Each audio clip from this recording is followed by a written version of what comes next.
Hello, everybody. Come on in. We will get started with our LionSide chat in about 45 seconds.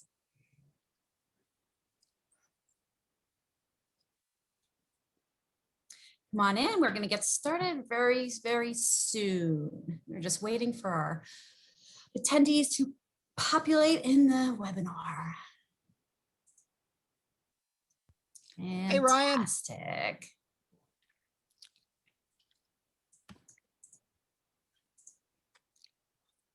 All right.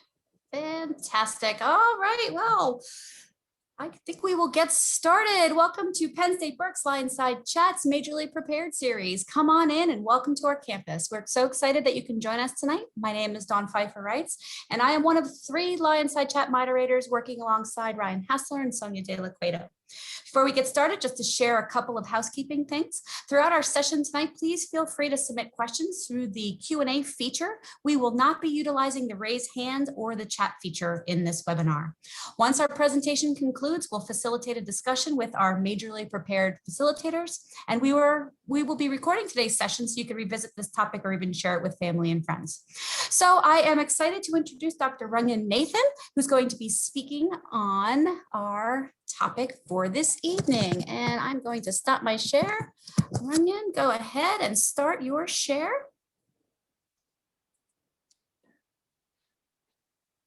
We should be able to see everyone. Yes, now. we see it well, and it's all good to go. And I'm here if you need me. Thank you. All right.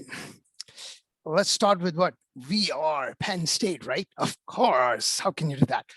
Discovering Engineering Week at Penn State Berks. That's what we're going to talk about. I'm sure all of you are excited. I got a little question for you at the bottom. If you notice, there's a nice little background, and it's kind of like whatever you can see there. So I want you to guess the background. So in the Q&A, I want you to type the answer.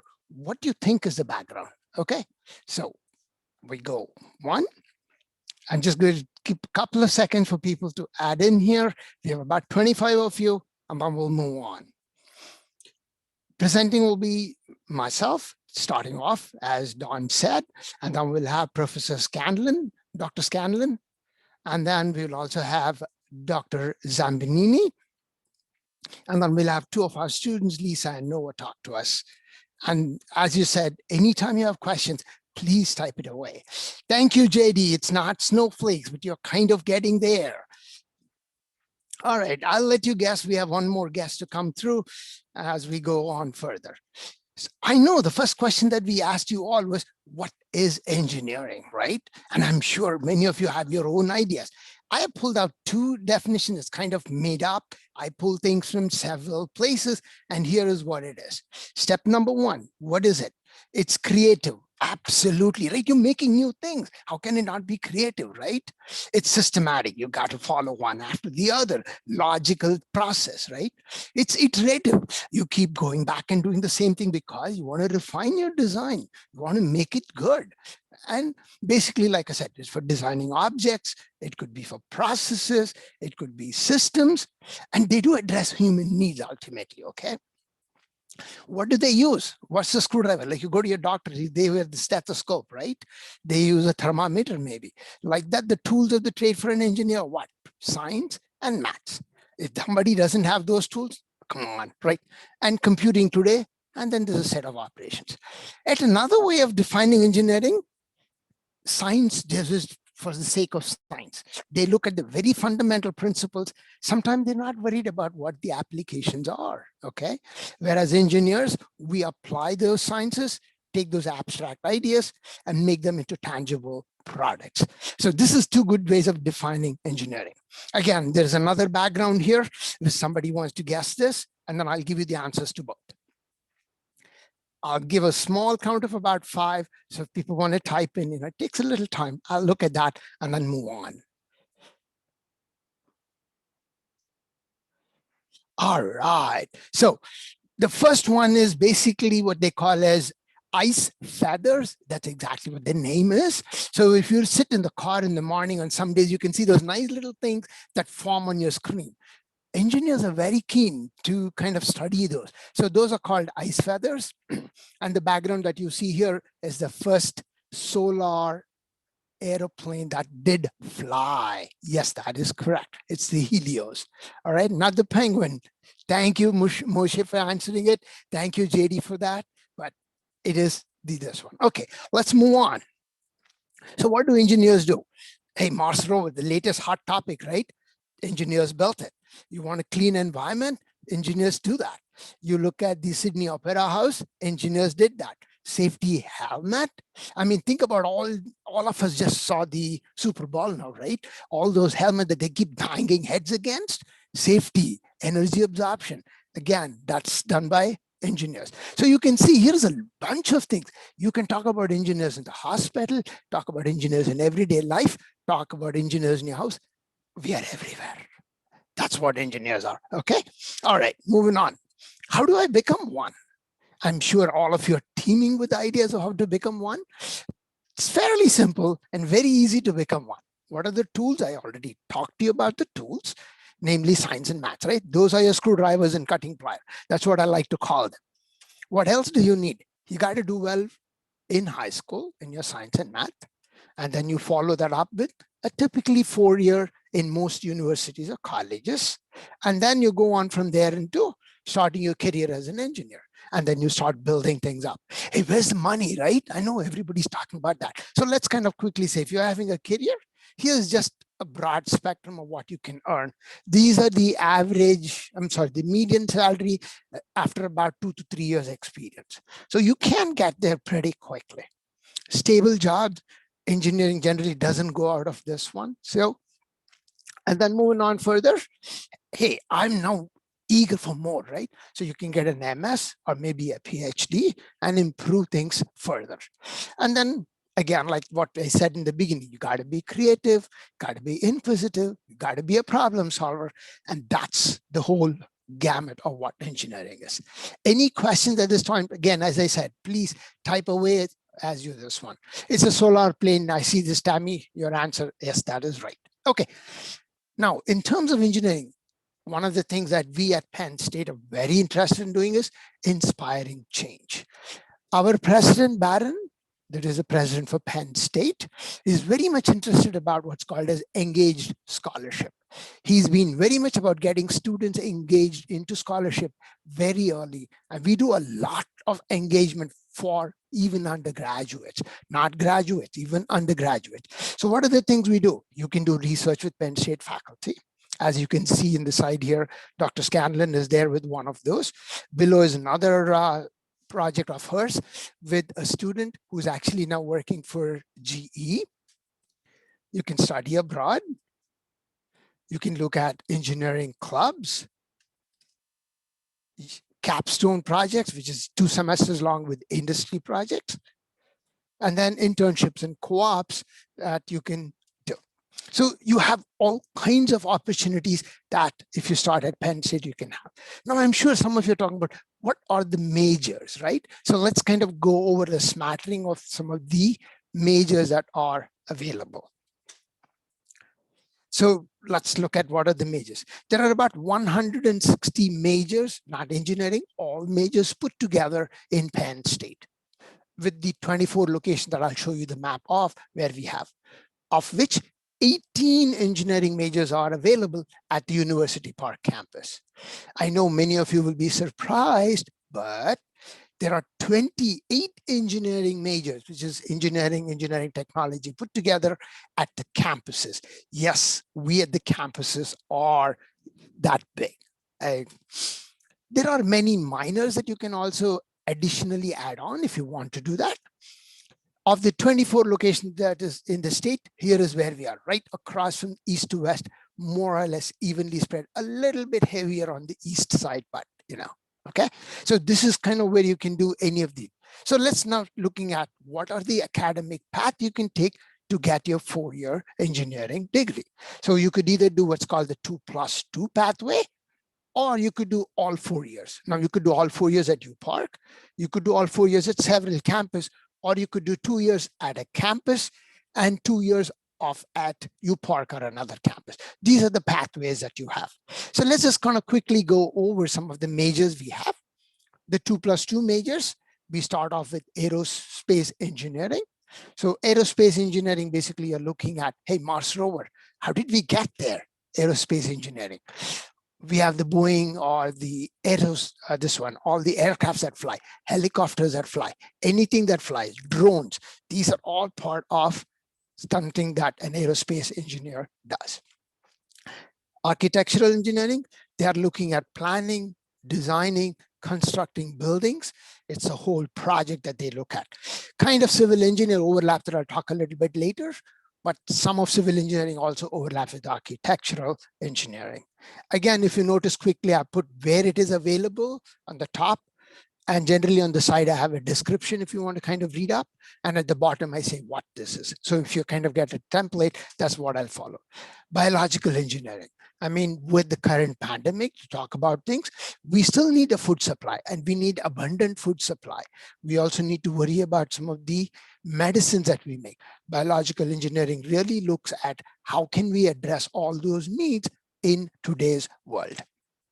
Then I could talk about biomedical engineering, which is probably one of the biggest things right now, if you will. The ventilator needs, right? The syringes that you need. I need to make those medicines at a huge this one. And many of this is done by biomedical engineering.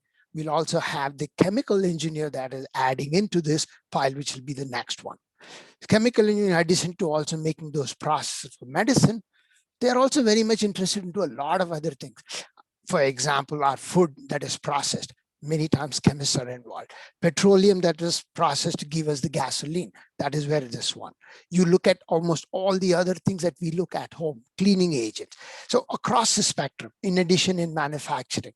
So they are there across in a lot of disciplines, chemical engineers are there. Civil engineering, like I said before, are one of those that kind of look at construct the roads for us, construct the buildings around for us, infrastructure. So all the infrastructure is something that they put together for us. Computer science and engineering, I kind of combined the two. So the science again looks at more the fundamental aspects of how is computation done? How can I make, what happens if I have a data set that's only, let's say 10 records long? What happens if it's 1 million records long? Can I get the same set of output from the same program? So the scientists get into some of those computational aspects. But hey, I need the hardware to run all of this, correct? So that's where the engineers come, building those fast processors, making it smaller and smaller and smaller and smaller, right? Of course, it produces a lot of heat, but that's again something mechanical engineers will talk about later, to cooling. That's what computer science and engineering does. Data science, I think it's the big thing nowadays, right? You go to Facebook, they want your data. We are recording here. You talk about anything. You go on Google, you're being this one. So data is being collected like massive. You're wearing your Apple Watch, that's got data collected about you. How do I process this data? How do I make information out of this data? How do I make sense of all the data? And that's where data scientists really come in. They play a lot of things along with computer science and computer engineering. Hey, all of this thing, we need power. I need to run motors. I need actuators. I need sensors. I need the electricity to run things. And that's where our electrical engineers come in. In addition to building all these smart devices, there's a lot of electrical and electronics that go behind it. That's where our electrical engineers come into play. Now, industrial and manufacturing engineering. This is a thing that I always think. How many of you, I'll just pose a quick question. How many of you think an industrial engineer would be useful in a hospital? While you think about it, I'll say yes, I'll think about it. So industrial engineers and manufacturing engineers are essentially looking at how do I get raw material in and how do I get it out with the least amount of wastage, with the most energy efficient approach in and out. So that's kind of what I'm looking at, that pipeline. And that pipeline is generally done by industrial engineering and manufacturing engineering. And I was just quickly looking to see if anybody did answer the question about the industrial engineering and hospital. It's a very interesting thought, right?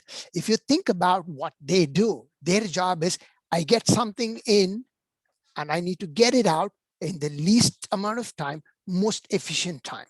In fact, a lot of hospitals are designed by industrial engineers. They want to get emergency ward, the patient in, how do we get them out in the shortest time in the quickest and the smallest or least pathway in and out. Same thing I can do with people that are coming in for treatment too. Mechanical engineering, as I said, there's a lot of behind this automobile that many of you talk about. Your washing machine, your dryer, your home machines. A lot of these things are constructed by mechanical engineers. And of course, that combination of electrical and mechanical things that go almost everywhere is some of the things our electromechanical engineers do. And that's one of the other degrees that Dr. Scanlon will talk to you about later on. And then I'm kind of winding down into the nuclear engineering, and nuclear engineering is really looking at how do I get that nuclear energy and make the best use of it. Nuclear submarines, power generators. In fact, people are talking about getting smaller and smaller nuclear generators without the side effects that we could use in many other places rather than build those huge giant plants, right? So that's a smatter of engineering. And if anybody has any other questions about specific engineering, please go ahead and type it out. Now we will try to answer that for you. Like I said before, with engineering, I can have two pathways. I could go either the 2+2, or I like to call it the Berks path, which is you stay here for all 4 years. So if you look at all 4 years, we have two major degrees here. Both of them are engineering. One is the mechanical engineering. The other one is the electromechanical engineering technology. Both of them, as Dr. Scanlon will describe more later, work as engineers. So either one is perfectly good. Now, the other question that people tend to ask is, should I go to UP or stay back at Berks? So let me try to give you that in a summary. If you're going to be at Berks, what are the advantages? Hey, we have no grad students. Oh, really? Yes, that's true. No grad students. Your professors are the only one that teaches you everything. So of course, that means in U Park, I do have TAs and grad students. Generally smaller classes when I compare those to what happens at U Park. It's very easy to engage in research with faculty because we are small. Yes, there is a tuition differential between the two campuses. And then you can take generally a class as a cohort because you're small, you generally tend to go as a cohort. It is an ABET accredited program. Those of you who are trying to get into engineering anywhere, ensure that you are in an ABET accredited program. Comparing to that with U Park, there are pluses. I'm not going to deny it. You have choices of more electives. Of course, more people fighting for those electives. You have more facilities, but if I like to call it density, that is facility per student, probably we both are about the same, I would say, not more. There are more clubs and social options at U Park. I don't know, people like to call it traditional experience, but I think the one traditional part may be that, oh my God, the Beaver Stadium, 100,000 people, right? Home game. But hey, we run buses. You can go from here. You can enjoy that and enjoy the small class. Can you do that? You can have the cake and eat it too, right? And they're both ABET accredited programs, of course. More things about the ME degree. We do focus on theory. They do have a good amount of projects in a lot of our classes. We do analysis and simulations, and we do build and test too. There is more depth into fundamental topics. Again, like I said before, accredited program. You can also take what's called the PE exam. You can attend grad school. And here are some of the projects that people have done. This is for somebody who's disabled to cancel pedal. Yes, you won't believe it. There are people who can sit and move their legs and move themselves, but they cannot stand on their legs. There are certain diseases. And so we worked on those, and this is actually a commercial product.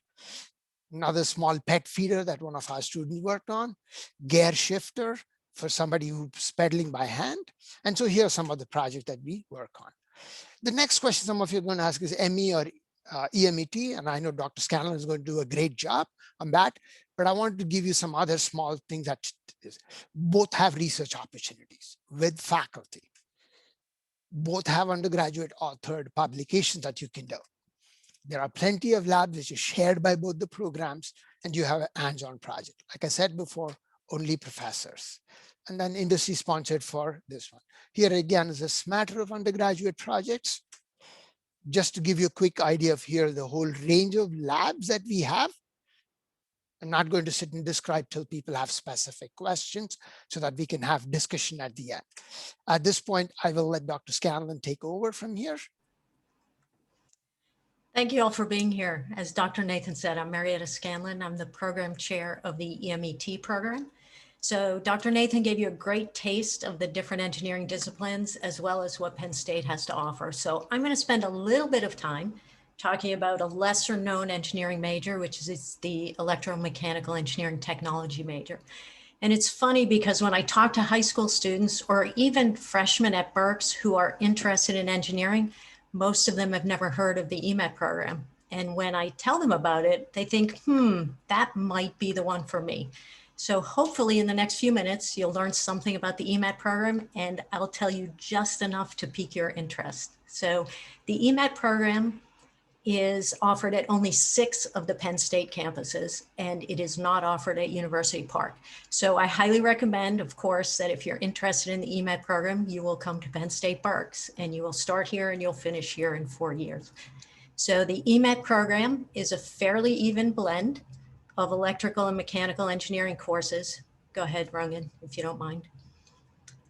From your first semester, you will be immersed in engineering classes. So from day one, we put you in the electrical engineering lab. And most of the classes in the EMET program have a hands-on component. For example, your first EE class will have a lab tied to it. And we try to tie labs to every one of our classes so that you can immediately put the theory to practice. That's an important key for the EMET program. So the curriculum combines, as the name implies, mechanical systems and electronics with an idea towards automation and controls. And so if maybe you've thought about engineering and you think, I kind of like electrical engineering, or maybe mechanical engineering is for me, then do I have the perfect major for you? Because we blend both the electrical and mechanical. And because we combine mechanical and electronics and this whole idea of automation and control, we find, especially recently, that our graduates are very employable. So as you may have heard the term smart manufacturing, modern manufacturing is making a transition to automation and controls. And it won't be long before every manufacturing system is automated. And we find that because of that, our graduates are in very high demand, both locally and nationally. So the program is set up to encourage full-time internships. So if you think about, during the academic year, we don't have a co-op program like you might have heard about in other schools, but we encourage full-time internships. And that's true of both the EMET and the ME program at Berks. Typically, our students will work full-time in the summer, and then many of them work part-time, 5 to 10 hours a year, 5 to 10 hours a week during the academic year as well. So they get real-world examples and hands-on experience from the labs, but they also get real-world examples from their industry experience. So one question I always get asked, and Dr. Nathan addressed this a little bit, but I'm going to dive a little more into how would you compare ME and EMET? Because students often want to know what's the same, what's the difference. So both programs, and this is specifically at Penn State Berks, are ABET accredited programs. And Dr. Nathan talked about that a bit. Regardless of where you go to school for your engineering degree, make sure it's an accredited program, because that validates the program in both employers' eyes and if you want to go to grad school or if you want to get a professional engineer's license. Both programs emphasize math and problem solving. Dr. Nathan said the tools are math and science. Well, that's true whether you're an EMAT major or an ME major. You can't get away from it. So you have to like math. You need calculus. You need the differential equations. The difference is, and I'm jumping ahead here, that in the EMAT program, we tend to make things more applied. We sort of introduce real world examples as you're applying your math and your science. Problem solving obviously is key. Both programs require design projects. As a freshman, you will take what's called Engineering Design 100, which is our cornerstone engineering class, which involves a design project. In your senior year, you will take a 2-semester capstone project. Both ME and EMET take those courses. It requires a 2-semester project. It's team-based, and typically it's industry sponsored, with an actual product that needs to be created at the end. Both programs, you can get licensed as a professional engineer, and both programs you will be hired as an engineer. So those are the main similarities between them. As far as the differences between the two, I'm going to read across the table there. Engineering tends to be more theoretically based, whereas engineering technology is more practical and applied. In engineering, you would take more of your foundational courses in your first 2 years, so your math, science, chemistry, physics, etc. Whereas in the technology program, we get you in the lab from day one. We get you into your engineering classes from day one. The engineering program is based on design and research with jobs in design and development. Although Dr. Nathan talked about there's a huge variety of jobs you can get, but that's more on the engineering side. Whereas in the technology side, it's more application-based and implementation versus research-based. And typically, jobs can be in design development, but also in automations, controls, and manufacturing. So there's just a great opportunity for the types of jobs that you can get. In the next slide, I show some of the companies that have recently hired our EMAT grads. You can see there's a good blend of local companies. You might not know all of them, but Carpenter Technology is right down the road. Reading Bakery Systems, MDI is an automation company. And this is within the past couple of years. And we also have international and national companies like L3 Harris and Lockheed. And our graduates have been hired as ranged of fields as design engineers, sales engineers, automation and control, or manufacturing engineers. So there's a huge variety in terms of the opportunities. So I guess I'm going to summarize by saying if you're equally interested in EE and ME, or maybe if you're looking to position yourself in a highly marketable field when you graduate, or if you feel like hands-on learning is best for you, then you should definitely consider the EMET degree. And hopefully I piqued your interest just enough so that you can contact me for more information. Feel free, there's my email. We can set up a Zoom, I'll answer any questions. And I am going to turn it over to Dr. Z, who's going to talk about Engineers Week.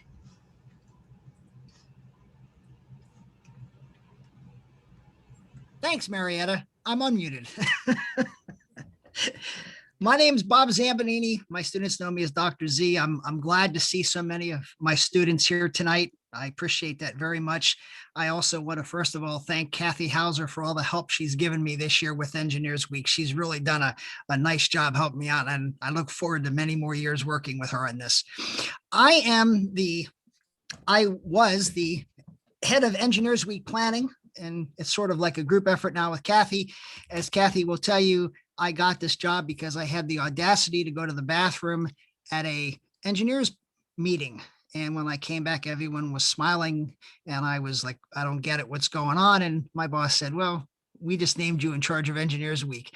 But what we have, Engineers Week is a national celebration that's held across the country, usually on the last full week of February, sometimes maybe the next to last full week of February, where what we have tried to do since I took over in circa 2015 or so is to try to have something special every day of the week.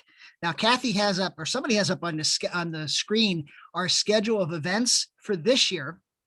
This year's a little bit different because of COVID, but usually we have on-campus activities, including the culminating activity on Friday, which is a student competition.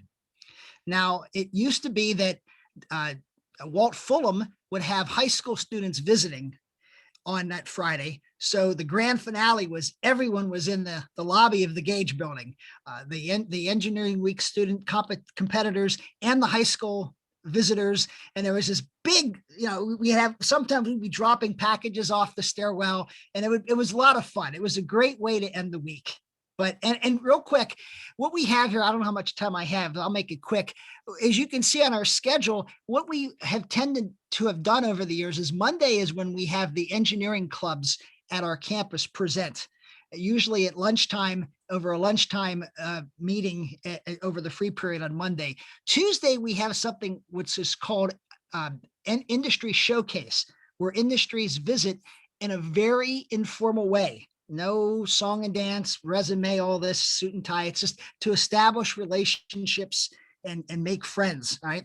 Wednesday, we've had in different years club panel or panel discussions, et cetera, over lunch. Thursday, we've had some type of industry presentation, a movie, and this year it's Wondrous Wearables. And then Friday, of course, is the student competition. So it's a lot of fun, especially the student competition.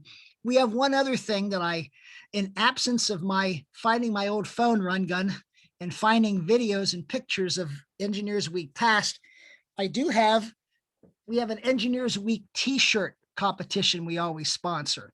Now, this is an odd number year. Odd number years, we have dark shirts with light printing, even number years the other way around. So this was our shirt from 2019. And you can see on the back, a lot of detail went into planning this thing. So the winner gets a prize, although truth be told, we haven't paid the last two winners. Leave that comment as you want to, but it's a lot of fun. We have a lot of enjoyment with it, and I'm looking forward to having it back in person next year. With that, I'm going to turn it back over to Run Gun. Thank you so much, Bob. Thank you, Dr. Scanlon. And so as you see, we have a huge set of things planned. There are two more people that we'll first have Lisa Panzer talk to you about EMET. She is a student and she will share her this one.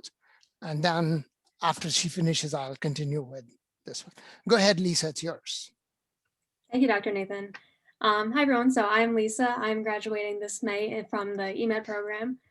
I started my journey at Berks 4 years ago. I was a traditional four-year student, but I came in starting in this program that was designed for incoming freshmen going into the engineering program called Engineering Ahead, which basically bridged the gap from high school to college for students who would benefit from that transition and from those extra classes that would prepare you for college. I came in as a mechanical engineering student. I was an ME. And like Dr. Scanlon mentioned, some students come in having never heard of EMET. I was one of them. I thought ME because I liked puzzles, I liked math and science, and engineering just made sense. And I liked the Berks campus, so I said, ME, let's give it a shot. But I talked to a lot of people. I heard older students mentioning this whole EMET thing and talking a little bit about it. And it seemed so strange to me. I had no idea what it was.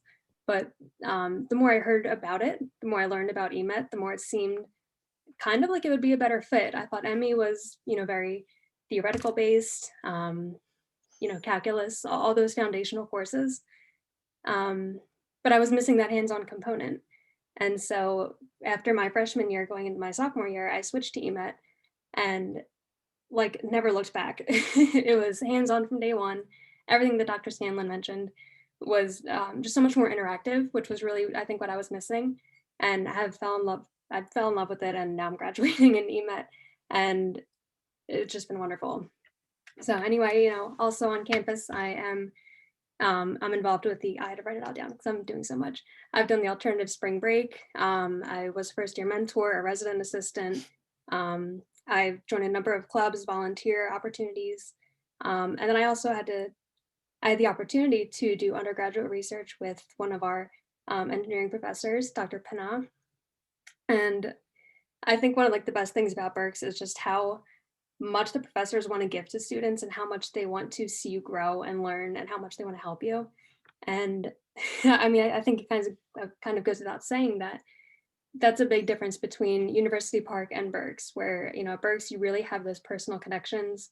You have professors that care about you and they get to know you on a personal level. And it just makes the whole learning experience so much more enjoyable and seamless because you're not struggling on your own. If you have trouble, they want to help you. And no matter what school you go to, that's a big factor to consider. And, coming into college, I didn't really see that as an important thing, but now graduating, those personal connections make all the difference with your professors. So I don't know. I feel like Berks has just been one big home for me and one big family. And, graduating this year is going to be really hard because I love everybody here, and all the professors that have spoken so far have just been so wonderful, and they've truly made my Berks experience that much better. So, to all of you listening, no matter where you end up, what major, what school, wherever you are, I think my biggest takeaway is to make those personal connections with people in your life and to never say no to an opportunity. Always, try to find new opportunities, say yes to things that come your way, because that's what makes the difference. Thank you so much, Lisa. You couldn't have put it any better, but I still remember the day you spent in my office talking about mechanical and EMET, but you did a great choice, and I think you're doing extremely well. And anybody who has that kind of confusion or question, Dr. Scanlon and me are here to help you and guide you pick the right choice that will work for you best. Don't think one is better than the other. Both are equally good, strong degrees. Noah, let's hear from you of why you picked Berks, or what is your take on Berks? Hello, everyone. Like Dr. Nathan said, my name is Noah Simpson. I'm in my second year of mechanical engineering. So I am completing my calculus courses, my chemistry courses, and my physics courses, and gladly I'm doing well so far. Some of my backstory is I came from a private school with a graduating class of about 25 people. So our STEM was not exactly vast, but I excelled at both calculus and physics, and my teachers then would tell me, hey, I think engineering is a really good fit for you. And I said, oh yeah, my dad's an industrial engineer and I've thought about it. So I'm a very homebody. So I live in Morgantown, Pennsylvania, which is about 20 minutes south of the Berks campus. So I knew that Penn State Berks would be absolutely perfect for me, as I could commute and still get my engineering degree. I went into Berks with a plan to graduate actually with a biomedical engineering degree, whether at Penn State, Maine, or another campus. I was quite unsure about that. And my first classes, I had I don't think I have anybody in here yet, but my spring semester, I had Dr. Scanlon for our E-Design 100, which was our cornerstone class, which was a lot of fun. And I'm not just saying that because she's here right now, but it was a lot of fun. And we had a lot of projects and we really made it work through this whole pandemic. We had to cancel one of our projects, which was unfortunate with our Boeing representative there. But we ended up taking a turn where I think we called it Hack the Pandemic, which was super fun. And I think I ended with our group, we tried to create an app, which we didn't fully go through the process because we weren't quite sure how to make an app yet. But it was really cool to just kind of get the first steps of being an engineer. And it was nice that Dr. Scanlon treated us like engineers. Like even just our spring semester, she really treated us how we wanted to be treated. And it was just amazing. At that point, I'd still had an intention to do biomedical engineering, but I was starting to get a little bit, I was like, I'm not quite sure what I would like. So I sat down with both my advisor and I even sat down with Dr. Nathan and I said, hey, I don't know fully what I want. I'm not sure if I do want to transfer because like Lisa said, you fall in love with Berks. It's just so family oriented in its community. So I did fall in love with Berks and I was talking with Dr. Nathan, and mechanical engineering just seemed absolutely perfect for me. I kind of shifted my focus from maybe thinking of more prosthetics to more, maybe I like things like NASA is in the news right now. I really like all of their JPL, how they do and how they just overcome problems like that. So as a sophomore, I'm not quite into some of my full engineering courses quite yet. I have thermo with Dr. Z Monday, Wednesday, and Friday. But next semester, I'll be getting into more of my engineering classes. Some things that I'm involved in on campus. This is my first year as a Lion ambassador. I'm also the treasurer for the Ultimate Frisbee Club. And I've been applying to internships this semester and last semester, actually, for the summer. No progress yet. I've applied to quite a few places, haven't heard back quite yet. But I've been attending career fairs, both Berks and both at Maine, and that's been a great resource to have for sure. I actually had the most success with the Maine campus one. I had quite a few interviews with that one. But yeah, I really do. The community at Berks it's just so, yeah, there's not a ton of people, but the professors are just so helpful. And like I said, like me and Dr. Nathan, like he called me just then, are you ready for the line? Like we can call each other. Like we're that close that we're able to just talk to each other at any point in time. And it's just so nice to be close with your professors. And when you log into a Zoom call, they're like, hey, and they call you by your first name, and they know when you're there and they know when you're not there. And it's just a great perk of Berks, we call it. And yeah, I know I made the right decision by coming to Berks for sure. So thank you, everyone. Thank you so much, Noah. You put it very well. Just for the audience who are listening, one more point that Noah made and Lisa made is we are part of a big university, Penn State, Big Ten, but at the same time, we can kind of be like having the cake and eating it too. Be small and do things for a small campus like, but when we want the big things like career placement, it's one thing for the whole university. You get to go there and have that big career day. You want to go watch the home game, you can get to do that. So you really have that blend of both with Berks. Of course, like both Lisa and Noah said, we know you by first name. Sometimes it's a good thing. Sometimes maybe it's like, hey, what happened to Jack Simmons? He's not here today. What happened to him? Maybe that's personal. Some people don't like, then maybe big place is good. But I think most people love that. Anyway, thanks everyone. Now we are open for any questions or discussions. And Don, you may also help us along if there is anything. All righty. Yeah, if anyone out there listening has some things they want to know some more about to any of our faculty, we also have Professor Hauser on here. She also teaches in engineering. And we have an admissions counselor as well. Thank you, Bradley, for being with us tonight. Feel free to ask questions for Lisa or Noah as well. As I said, folks, here's the thing. Any question is good for us. Get us on one, let's see, that we cannot answer. I would love it.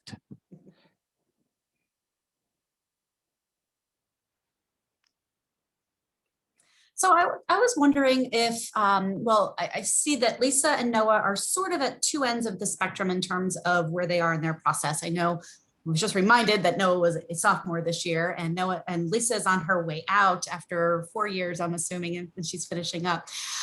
Lisa, in hindsight, can you sort of reflect for us on one or two things you wish you would have known, perhaps coming into the program or into Penn State Berks for us? And then Noah, I'm going to ask you to reflect on the same thing.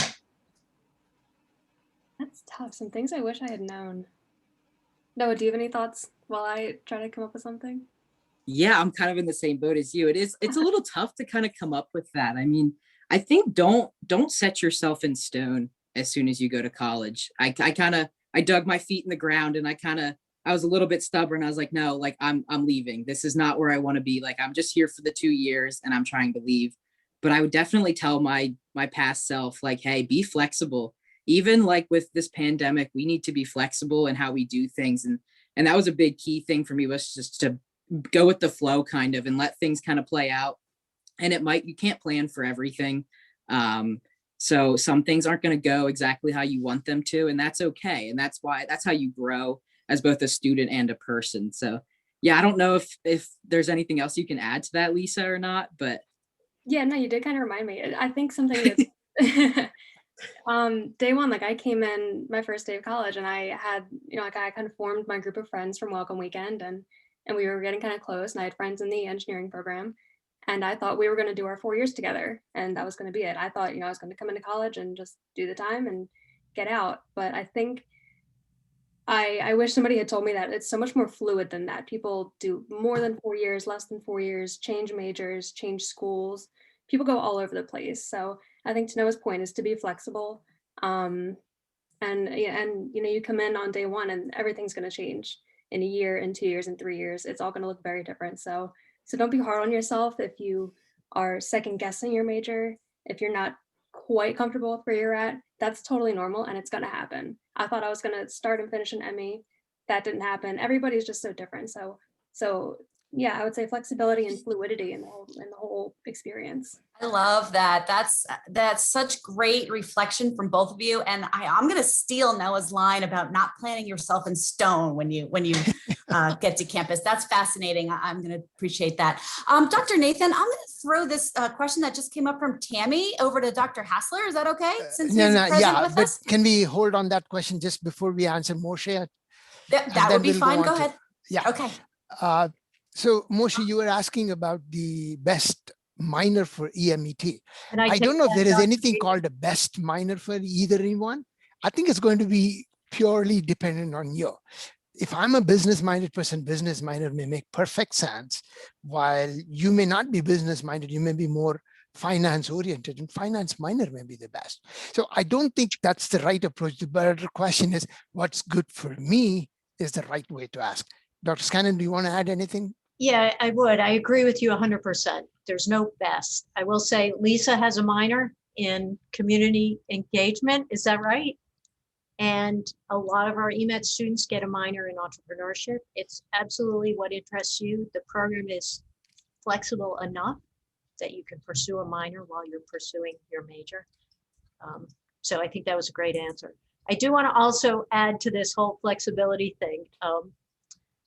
One of the things I see with students is you feel like if you've made a choice, you can't go back from that choice. And also, if your parents have made a choice for you, it's very difficult for you to make a decision that maybe doesn't align with what your parents are interested in.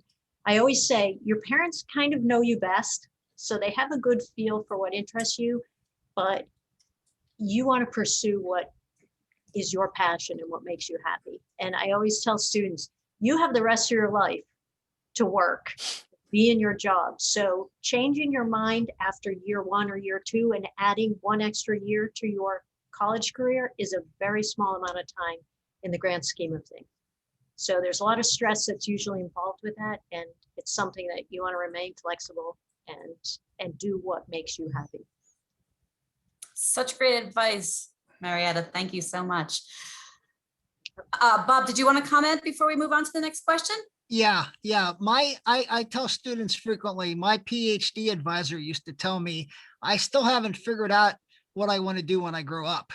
And I remember looking at him and thinking, you got it made. He pretty much founded the CAD/CAM division at Lehigh. He in integrated product development. He founded that. He was in charge of all kinds of things. He was a full professor, full tenure, and he said, I still haven't figured out what I want to do. So I know early on in my career, I heard a lot of people would say, just because you go into a career at this point doesn't mean you have to stay there. You could go to different points. Doesn't Mitch have a undergraduate degree in engineering and yet a graduate degree in economics, and he teaches business here? So you can go different ways. It's leave yourself open and listen to your heart, because you can't hide from the person in the mirror if you're not happy. Trust me, I found that out. That's great advice, Bob. Thank you so much. I'm going to introduce Dr. Ryan Hassler, who is with us tonight, and he's going to take the question that was posed about the Engineering Ahead program. Thank you, Dawn. I won't take too much time here. I can also provide any other, I'll provide my email in case you have further questions for me. But the question was posed about Engineering Ahead. So Engineering Ahead is a program that we started about 6 years ago. It's funded through the National Science Foundation.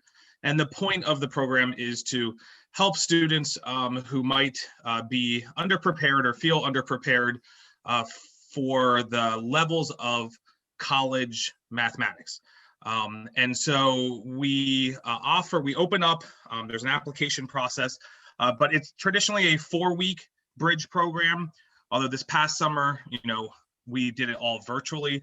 And therefore, instead of doing 4 weeks, I'm proposing, hopefully we're going to be doing 5 this summer. We're not quite sure yet what we'll be allowed to be on campus or not.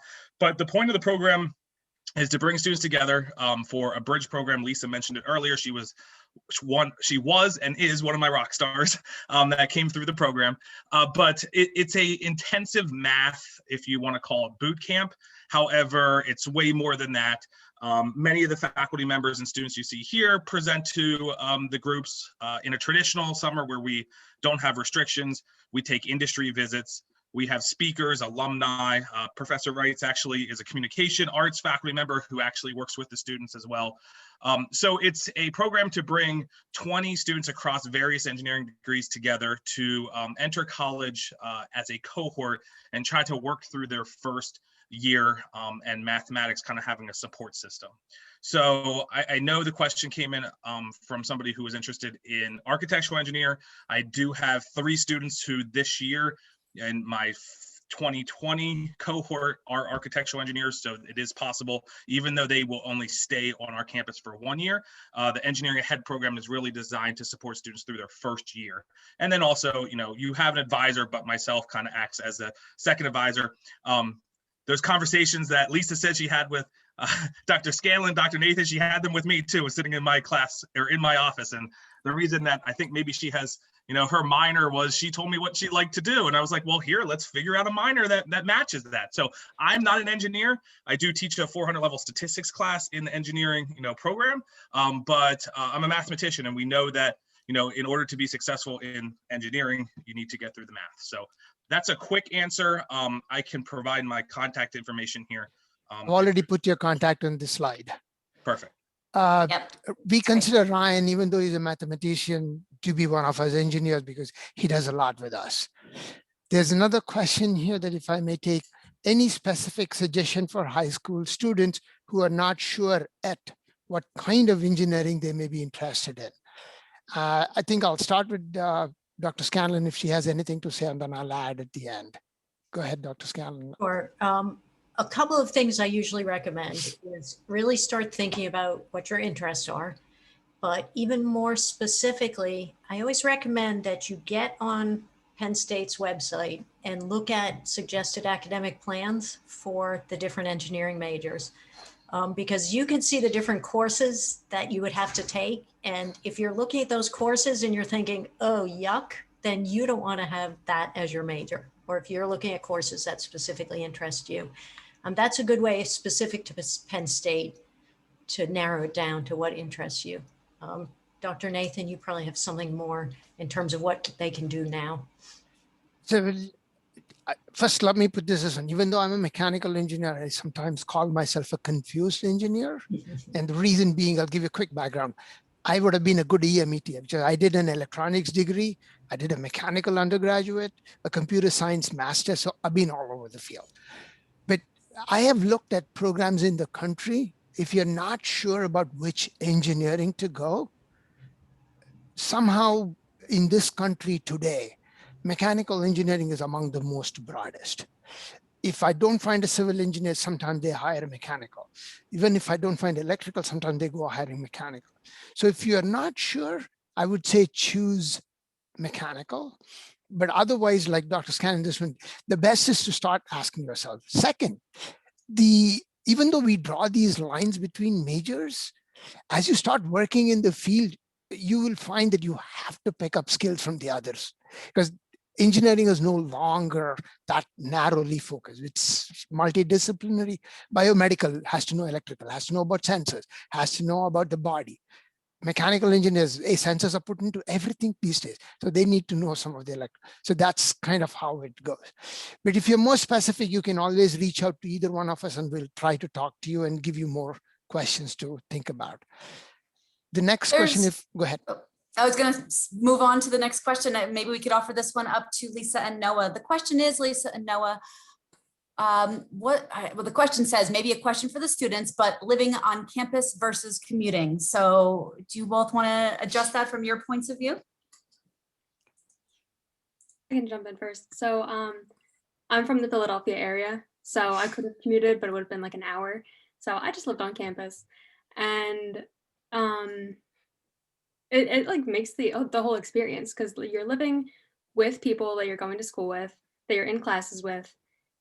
You're living with people who aren't in your major but are having a similar experience at the same campus, and it's just a really great place to I don't know how to word this, like kind of grow up, because you're not living at home, you're not under your parents' watchful eye anymore. You're kind of on your own, but you're still protected because you're still under Penn State. Like, it's a safe little bubble where you can kind of like grow. And especially living on campus at Berks was so nice because it's a 2 to 3 minute walk to any class you have. So, and then I ended up becoming a resident assistant where I was living in the dorms, but I guess kind of like being an assistant for other people living in the dorms. So, so we try, the people in residence life at Berks really do a lot to make the on-campus living very community-based. They do a lot to bring the students together, to do programs and activities, to make it a fun experience and not just like a living, working situation. So I'm all for it. Yeah, that's actually good that she was that lived on campus, because I'm a commuter, so you can kind of get both aspects of it. I'll try to give you my best line ambassador answer for like prospective students. I will say it's very dependent on the student that's coming in. Like Lisa said, she lived an hour away. It didn't make any sense for her to commute. I live 20 minutes away. It's almost pushing it, but I don't mind commuting. But like I said, it's very dependent on the student, but either choice is very good. So I'll start with commuting. We have very good opportunities for commuters. We have a commuter's lounge. We call it the Cohen Lounge, but it is technically our commuter's lounge with a sink, with microwaves and things like that. We cater to both people. You can still go to Tully's. You can still, our lunchroom. You can still get what we call Lion Cash, which is a meal plan. You can still do all those things. So you're given the same opportunities as a commuter as you would if you lived on campus. But as well, you can live on campus, and we do have some very nice dorm rooms. Like Lisa said, we do have kind of a community. It's kind of forgetting, or I'm losing it in my mind, but we have the Woods, and then there's another one. I forget what we call it. Yes, the Village, yes. And I do suggest if you're a first year student, the Village is the best place to go, because you have a lot more people that are all usually first years, and that is a good way to gain a lot of friends. And I promise that you'll stay friends forever. But we have two different, and we have some, I think like we're rated like in the country, we're like at least in the top 100 or 200 for dorm rooms. We have some pretty nice dorms, and we have Tully's, which is our cafeteria, is very, very good. So yeah, all that to say, it's very dependent on the student, on whether or not maybe they're more of a homebody, or whether or not how close they live. But yeah, I don't know if you have anything more to add, Lisa, or not, but. Can I add something? Yeah. Sure. When my daughter came to Penn State Berks in 2012, and she was involved in things in high school, but she just like blossomed exponentially, to use a math term, when she got to Berks. She was a CAB president. She was a Lion ambassador. She ended up being a homecoming queen. It got to the point where in 2012, people would say, "Oh, you're Dr. Z's daughter." And by 2016, it was, "Oh, you're Katie's dad." So yes, I personally saw how somebody, just open up, and Lisa said, grow up, but just blossomed is the term I like to use. That's awesome. Thank you, everyone. We have a couple of more questions and we are running out of time. I wanted to ask Bradley, do you have a second here to answer the question? Does Penn State accept high school AP credits? Can you address that for us, Bradley? Bradley? Yeah, of course. Thank you. Yep. Yeah. So we will accept some high school AP credits. It just depends on which one you're looking at.